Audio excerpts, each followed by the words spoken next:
Hi friends, welcome back to my channel మా ఇంటి అభిరుచి. ఈరోజు మా ఆయన కోసం ఇంకా మా పిల్లల కోసం పెట్టిన లంచ్ బాక్స్ ఇంకా మార్నింగ్ బ్రేక్ఫాస్ట్ ఏంటనేది చూసేద్దాం రండి.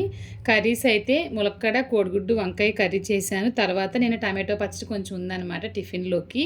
ఇంకా తర్వాత చూసారంటే క్యాబేజీ ఫ్రై చేద్దామని చెప్పి అనుకున్నాను. పెసరపప్పు వేసి హైలో పెట్టడం వలన ఈ రంగులోకి అయితే వచ్చేసింది. ఇంకా తర్వాత చూసారంటే మిరియాల రసం పెట్టానండి. టిఫిన్ కోసం అయితే ఇడ్లీ వేశాను. ఎప్పటిలాగానే వైట్ రైస్ అయితే కుక్కర్లో చేసేసాను. ఇదైతే ఈరోజు లంచ్ మెనూ అనమాట. ఇంకా మా పిల్లల కోసం అయితే టమాటో రైస్ చేశానండి. ఈరోజు ఇద్దరికి స్కూల్ ఉందనమాట, అందుకని చెప్పేసి ఇద్దరికి అయితే లంచ్ బాక్స్ అయితే పెట్టేశాను. ఈరోజు టమాటో రైస్కి బాయిల్డ్ ఎగ్ అయితే బాగుంటుందన్నమాట. ఒకటి పెట్టి ఇచ్చేసాను. స్నాక్స్ అయితే వెళ్ళేటప్పుడు పక్క షాప్లో ఎక్కడైనా తీసుకుంటారు. ఇంకా మా ఆయన కోసం అయితే కూడా బాక్స్ పెట్టేశాను. రసం అయితే చల్లారిన తర్వాత బాటిల్లో వేస్తాను. ఈ రోజు అయితే మా ఆయన కోసం ఇంకా మా పిల్లల కోసం పెట్టిన లంచ్ బాక్స్ ఇదేనండి. ఇంకొక లంచ్ బాక్స్ వీడియోలో మళ్ళీ కలుద్దాం. Thank you.